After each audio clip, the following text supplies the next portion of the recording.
ఈ ఉదయమున నీవు ఎవ్వరినీ కలుసుకొనక ముందు ప్రభువును కలుసుకో.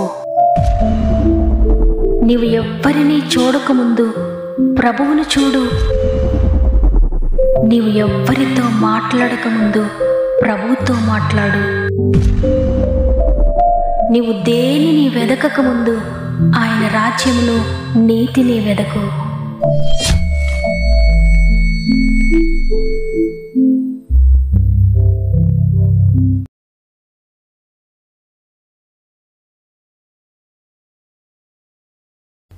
Praise the lord. ఈ ఉదయకాలమున గాడ్ ఫస్ట్ అనే వాగ్దాన కార్యక్రమానికి మిమ్మల్ని అందరినీ హృదయపూర్వకంగా మరొకసారి ప్రేమతో ఆహ్వానిస్తూ ప్రభువైన యేసుక్రీస్తు నామములో నా యొక్క ప్రత్యేకమైన శుభములు మీ అందరికీ తెలియజేస్తున్నాను. ప్రతిరోజు ఈ మాటలు వింటున్న ప్రియ దేవుని బిడ్డలారా, దేవుని వాక్కు ద్వారా మీరు బలపడుతున్నారని, ఆయన మాట మిమ్మల్ని ఆత్మీయంగా శారీరకంగా కూడా బలపరుస్తుందని నమ్ముతున్నాను. ఎందుకంటే దేవుని వాక్కు శక్తి కలిగింది. ఆ మాట తప్పకుండా మీరు నమ్మితే మిమ్మల్ని జీవింపచేస్తుంది, మీకు శక్తినిస్తుంది. ఈ లోకంలో ఏ విషయాలు మీతో పోరాడుతూ ఉన్నా, శత్రువైన సాతాను మీతో పోరాడుతూ ఉన్నా, మీకెన్నో అబద్ధాలు చెప్తూ ఉన్నా కూడా భయపడకండి. ప్రతిరోజు దేవుడు మీతో మాట్లాడుతూ ఉన్నాడు. దేవుని మాటను గట్టిగా పట్టుకోండి, ఆయన మాటను నమ్మండి, వాక్యముతో ప్రార్థనతో మీ దినమును ప్రారంభించండి. రోజంతా దేవుడు మీకు తోడై ఉంటాడు. ఆ మాట మిమ్మల్ని నిలబెడుతుంది, మిమ్మల్ని నడిపిస్తుంది. అదేవిధంగా ఇంకెవరైనా సమస్యల శోధనలో ఉంటే మీకు ప్రతి ప్రార్థన అవసరతను కామెంట్స్ ద్వారా నాకు తెలియచేయండి. మీరు కూడా ప్రార్థన చేయండి, పోరాడండి. ప్రార్థనలో మీ ప్రార్థన ద్వారా దేవుడు మీకు వ్యతిరేకంగా ఉన్న ప్రతి పరిస్థితిని మీకు అనుకూలంగా మారుస్తాడు, మీ జీవితాన్ని మారుస్తాడు. అంతేకాకుండా మీరు ఎటువంటి బలహీనతలో ఉన్నా విశ్వాసంతో చివరి ప్రార్థనలో ఏకీభవించండి. పరిశుద్ధాత్మ దేవుడు మిమ్మల్ని తాకుతాడు, తప్పకుండా మిమ్మల్ని ముట్టి మిమ్మల్ని లేవనెత్తుతాడు. సమస్త మహిమ ఘనత ప్రభావములు దేవునికి చెల్లునుగాక. ఈరోజు దేవుడు మనతో మాట్లాడుతున్న, మనకు అనుగ్రహిస్తున్న శ్రేష్టమైన వాగ్దానం కీర్తనలు 107వ అధ్యాయము 20వ వచనము. ఆయన తన వాక్కును పంపి వారిని బాగు చేసెను, ఆయన వారు పడిన గుంటలలో నుండి వారిని విడిపించెను. ఆమేన్. ఈరోజు ఈ వాగ్దానాన్ని వింటున్న ప్రియ దేవుని బిడ్డలారా, మీరే పరిస్థితిలో పడిపోయి ఉన్నారో, ఏ గుంటలో పడినట్లుగా మీ జీవితం ఉందో, ఆత్మీయంగా పడిపోయారో, పాపంలో పడిపోయారో, అనారోగ్యంలో పడిపోయారో, ఆర్థిక పరిస్థితుల్లో పడిపోయి ఉన్నారో, లేక ఏ పరిస్థితుల్లో మీరు పడి ఉన్నా, మీరు పడిన గుంట ఎంత లోతైనదైనా, ఎంత భయంకరమైనదైనా, మీరు లేవలేని స్థితిలో ఉన్నా, ఈరోజు ప్రభు తన వాక్కును పంపి మీరు పడిన ప్రతి గుంటలో నుండి మిమ్మల్ని లేవనెత్తబోతున్నాడు. ఆయన మాట నీ జీవితంలో ఉన్న ప్రతి పాపం నుండి నేను విడిపిస్తుంది. ఏ వ్యసనంలో నువ్వు పడిపోయి ఉన్నావో ప్రతి వ్యసనం నుండి నేను విడిపిస్తుంది దేవుని మాట. ఆయన మాట రోగాలు నయం చేస్తుంది. ఆయన మాట ఆకోరు శ్రమగల లోయలో నువ్వు పడినట్లుగా ఉన్నా ఆ శ్రమ నుండి కూడా నిన్ను లేవనెత్తుతుంది. ఆయన మాట నీ జీవితంలో ఆశ్చర్యకార్యాలు చేస్తుంది, అద్భుతాలు చేస్తుంది. ఆయన మాట నూతన సృష్టిని నీ జీవితంలో చేస్తుంది. అంత శక్తి కలిగిన మాట దేవుడు నీ కొరకు పలకాలి. ఆయన తన వాక్కును నీ కొరకు పంపాలి. అయితే ఎప్పుడు ఆయన నిన్ను గురించి పలుకుతాడు అంటే, నీవు వినడానికి సిద్ధంగా యోగ్యత కలిగి ఉన్నప్పుడు జీవము కలిగిన జీవపు మాటలు ఆయన పలుకుతాడు. నీ యొక్క ప్రతి పాపమును ఆయన సందులో ఒప్పుకోవాలి. నీ జీవితాన్ని సరిచేసుకోవాలి. తండ్రి, నేను పాపిని, నీ మాటలు వినడానికి నాకు యోగ్యత లేదయ్యా, నీ శక్తి కలిగిన కార్యములు నా జీవితంలో జరగడానికి నేను అయోగ్యుడను, అయోగ్యురాలను, నన్ను క్షమించండి అని నువ్వు ఎప్పుడైతే ప్రార్థిస్తావో దేవునికి నీకు మార్గం సరళమవుతుంది. నీ ప్రార్థన దేవుని దగ్గరికి వెళుతుంది. అందుకే దావీదు భక్తుడు ప్రార్థన చేస్తున్నాడు. చూడండి 51వ కీర్తనలో, నీ ఆత్మను నా యొద్ద నుండి తీసివేయద్దయ్యా, నీ సన్నిధి నుండి నన్ను త్రోసివేయద్దయ్యా, నన్ను హిస్సోపుతో కడగండి, హిమమంతా తెల్లగా నన్ను చెయ్యండి అని. నిజమే, ఈ విధంగా ఎవరైతే తగ్గించుకొని ప్రార్థిస్తారో, నీవే నన్ను బాగు చేయాలయ్యా, నీ మాటే నన్ను స్వస్థపరచాలి అని పూర్తిగా ఆయనపై ఆధారపడి విశ్వాసంతో మాటలు పలుకుతారో, విశ్వాసంతో ప్రార్థిస్తారో, వారు ఆశిస్తున్నది, వారు నిరీక్షిస్తున్నది పొందుకుంటారు. దేవుని వాక్యం సెలవిస్తుంది కదా, విశ్వాసం అనున్నది నిరీక్షింపబడు వాటి యొక్క నిజస్వరూపమును అదృశ్యమైనవి ఉన్నవనుటకు రుజువునై ఉన్నది అని. నిజమే, మనం విశ్వసించినట్లయితే మనము విశ్వాసపు మాటల్ని పలుకుతాం. అటువంటి విశ్వాసపు మాటలు మన నోట్లోని మనం పలుకుతున్నప్పుడు, మనం విశ్వాసంతో పలికిన ప్రతిదాన్ని కూడా మనం పొందుకుంటాం. మనం ఏదైతే నిరీక్షిస్తూ పలుకుతున్నామో, ఏదైతే ఆశిస్తూ విశ్వాసంతో మన నోటితో ఒప్పుకుంటున్నామో ప్రతిదీ మనం పొందుకుంటాం. అయితే సాతాను మనను విశ్వాసపు మాటలు మాట్లాడనివ్వడు, విశ్వాసంతో ప్రార్థించనివ్వడు.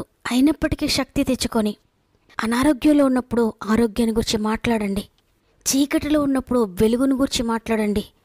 ఏమీ లేని స్థితిలో దేవుని కృపను బట్టి నేను అన్నీ కలిగి ఉన్నానని మాట్లాడండి. దేవుడు తన వాక్కును పంపి నన్ను బాగు చేశాడు, నేను పడిన చీకటి గుంటల్లోండి నన్ను విడిపించాడు అని నిరీక్షణ కలిగిన మాటలు మాట్లాడండి. ఎందుకంటే మనం కలిగి ఉన్న దాన్ని బట్టి కాదు మన జీవితంలో అద్భుతాలు జరగడం. దేవుని దగ్గర ఏముందో దానిని బట్టి, ఆయన ఏం చేయగలడో దానిని బట్టి, ఆయన శక్తి ఎంత గొప్పదో ఆ శక్తిని బట్టి. కాబట్టి నా దగ్గర ఏముందో కాదు, నా దేవుని దగ్గర ఏముందో దానిని నేను పొందుకుంటున్నాను. ఆయనను బట్టి నా జీవితంలో అద్భుతం జరుగుతుంది. తను ఇచ్చిన మాట నెరవేర్చడానికి ఆయన దగ్గర చాలా ఉంది. ఆయన చాలా కలిగి ఉన్నాడు. ఆయన ఆకాశపు వాకిండ్లను విప్పి పట్టుజాలంతా విస్తారంగా దేవుని కుమ్మరించగలడు. నా జీవితంలో నా గిన్నె నిండి పొర్లేటువంటి అనుభవంలో దేవుడు నన్ను తీసుకువెళ్తాడు. కాబట్టి నా దగ్గర ఏమీ లేకపోయినా నేను భయపడను. నా చుట్టూ పరిస్థితులంతా అననుకూలంగా ఉన్నా భయపడను. నా వ్యాధి ఎంత భయంకరమైందని నేను భయపడను. నా ఆర్థిక పరిస్థితులు ఎంత భయంకరమైనవైనా నేను భయపడను. నా స్థితి గుంటలో పడినట్లుగా ఉన్న నేను భయపడను. ఎందుకంటే నా ఆరోగ్యాన్ని బట్టి కాదు నేను స్వస్థత పొందేది, నా ధన సమృద్ధిని బట్టి కాదు నా అప్పులు తీరేది, నా ఆర్థిక బంధకాలను నేను విడిపించబడేది. కేవలము ఆయన దగ్గర ఏదుందో దానిని బట్టి నేను విడుదల పొందుకోబోతున్నాను. ఆయన ఏది నాకు ఇస్తానని వాగ్దానం చేశారో దానిని బట్టి నేను స్వస్థపడతాను. ఆయన మాట నన్ను స్వస్థపరుస్తుంది. నాకేది కావాలో ఆయనకు తెలుసు. నా సమస్తం ఆయన దగ్గర ఉన్నాయి. ఆయనకు తెలుసు నాకెప్పుడు ఏది ఇవ్వాలో అని. నువ్వు విశ్వసించి ఆయన కొరకు ఎదురుచూడు. ఆయన తన వాక్కును పంపి నేను బాగు చేస్తాడు. ఒకవేళ నువ్వు అనుకుంటున్నావేమో, నేను అనేక సంవత్సరాలుగా ప్రార్థిస్తున్నానండి, అయితే నా కష్టాలు ఇలానే ఉన్నాయి. ఆయన శక్తి కలిగిన వాడు అంటున్నారు కదా, నా జీవితంలో ఎందుకు ఆయన శక్తి కలిగిన కార్యములు చేయడం లేదని. అయితే ఇక నుండి నీవు విశ్వాసంతో మాట్లాడడం ప్రారంభించు. నీవు కలిగి ఉన్న దానిని బట్టి కాక, దేవుడు ఏదైతే కలిగి ఉన్నాడో, ఏదైతే ఆయన చేస్తానని వాగ్దానం చేశారో దానిని బట్టి మీరు మాట్లాడండి. మీ నోటితో పలకండి. బలహీనంగా ఉన్నారా?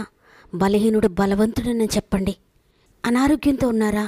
అనారోగ్యంతో ఉన్న నీవు, నేను ఆరోగ్యవంతుడను, దేవుడు నాకు ఆరోగ్యం ఇస్తున్నాడు, నేను ఆరోగ్యవంతురాలను దేవుని బట్టి అని చెప్పండి. జీవాన్ని మీ నోటితో పలకండి. జీవపు మాటలు, వాగ్దానాలు మీ నోటితో పలకండి.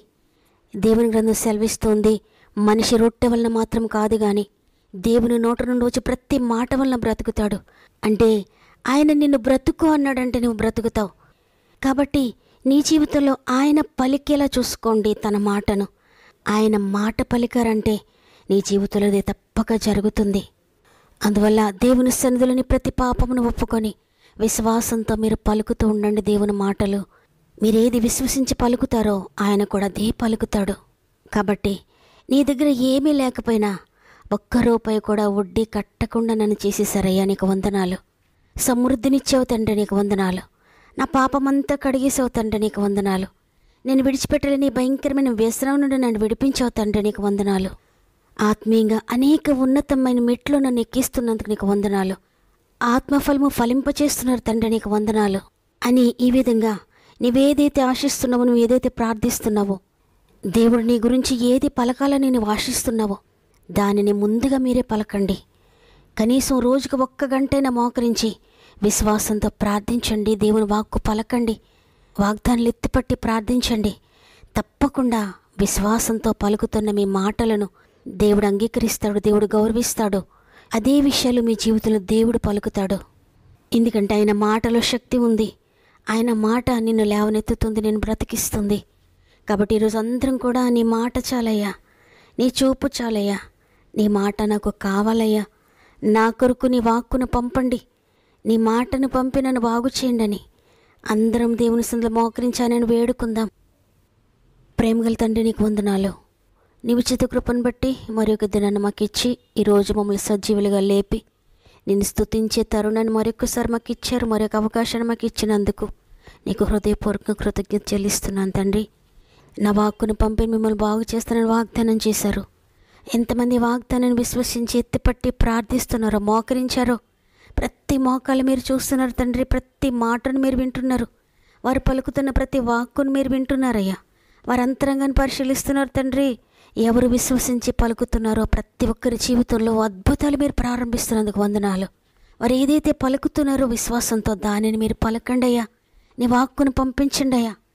మీరొక్క మాట మాట్లాడితే కుళ్ళిపోయిన లాజరు తిరిగి బ్రతికాడో, మీరొక్క మాట మాట్లాడితే మృతులు సజీవులుగా అయిపోతారు తండ్రి.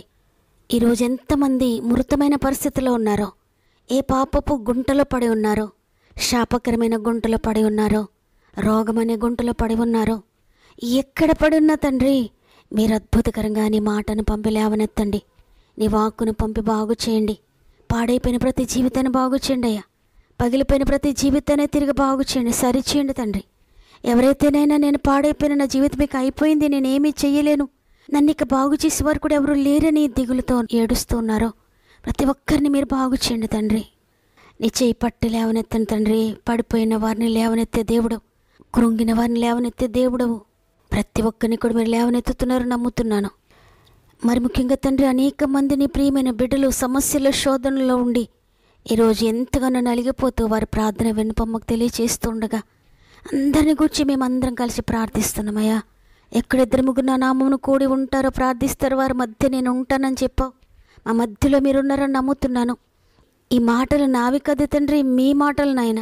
కాబట్టి మా మధ్యలో మీరున్నారని, ఎంతమంది అయితే అస్వస్థత ఉన్నారో ప్రతి ఒక్కరిని లేవనెత్తుతున్నారని, ఎంతమంది బంధకాల్లో ఉన్నారో ప్రతి ఒక్కరిని లేవనెత్తుతున్నారని, ఎంతమంది వ్యసనపరులుగా ఉన్నారో ప్రతి ఒక్కరిని మీరు విడిపిస్తున్నారని, ఎంతమంది పాపపు కట్లతో ఉన్నారో ప్రతి ఒక్కరికి మీరు విడుదల దయచేస్తున్నారని నమ్ముతున్నాను. ఆత్మీయంగా, ఆర్థికంగా, శారీరకంగా, మానసికంగా, ఆరోగ్యపరంగా, సామాజికంగా ఎవరు ఏ సమస్యలో నలిగిపోతూ ఉన్నారో నీకు తెలుసు తండ్రి. ప్రతి ఒక్కరిని లేవనెత్తండి. ప్రతి జీవితంలో అద్భుతాలు జరిగిస్తున్నందుకు నీకు స్తుతులు చెల్లిస్తున్నాను. మరి ముఖ్యంగా తండ్రి, 10th ఎగ్జామ్స్ రాసిన బిడ్డలందరినీ ప్రత్యేకంగా ఈరోజు నీ చేతులకు అప్పగిస్తున్నాను. ప్రతి ఒక్కరికి మీరు తోడే ఉండండి తండ్రి. నీ ధైర్యమునివ్వండి, నీ బలమునివ్వండి, కాన్ఫిడెన్స్నివ్వండి, నీ జ్ఞానమును, నీ జ్ఞాపక శక్తిని దయచేసి మీరు తోడుగా ఉండి నడిపించండి. ఈరోజు పుట్టినరోజులు, పెండ్లి రోజులు జరుపుకున్న వారందరినీ కొన్ని చేతిలో పెడుతున్నాను. ఈ సంవత్సరం అంతా మీరు తోడుగా ఉండి నడిపించండి. గర్భంతో బిడ్డలందరినీ జ్ఞాపకం చేసుకోండి తండ్రి. 9 నెలలు మీరు తోడుగా ఉండి చక్కటి సేఫ్ డెలివరీస్ దయచేయండి. ఇదే మనం ప్రారంభిస్తుండే ఈ రోజంతా మా ఆత్మీయ కుటుంబానికి తోడుగా ఉండి, వారు వెళ్ళే ప్రతి స్థలంలో మీరు తోడుగా ఉండి, వారు చేసే ప్రతి పని మీరు ఆశీర్వదించి నీ దూతలు వారికి తోడుగా ఉంచి నడిపిస్తారని యేసయ్య పరిశుద్ధమైన నామములో అడిగి వేడుకొంచున్నాను తండ్రి. ఆమేన్. ఈరోజు ఈ వాగ్దానం విన్న ప్రియ దేవుని బిడ్డలారా, నేను పడిపోయినా అనుకుంటున్నారా? భయపడొద్దు. దేవుడు తన వాక్కును పంపి మిమ్మల్ని బాగు చేయబోతున్నాడు. దేవుని మాటను విశ్వసించండి, ఆయన మాటను గట్టిగా పట్టుకోండి, ప్రార్థనలో పోరాడండి, అద్భుతాలు చూడబోతున్నారు. ఈ వాగ్దానం నా కొరకే అన్న వారందరూ హృదయపూర్వకంగా ఆమేనని బిగ్గరగా చెప్పండి. లైక్ చేయడం, షేర్ చేయడం మర్చిపోకండి. దేవుడు మిమ్మల్ని, మీ కుటుంబాలను దీవించి ఆశీర్వదించునుగాక. దేవుని చిత్తమైతే తిరిగి రేపు అందరం కలిసి ఆయనను స్తుతిందాం. అంతవరకు ప్రభు మీకు, మీ కుటుంబాలకు తోడేండి నడిపించునుగాక. God bless.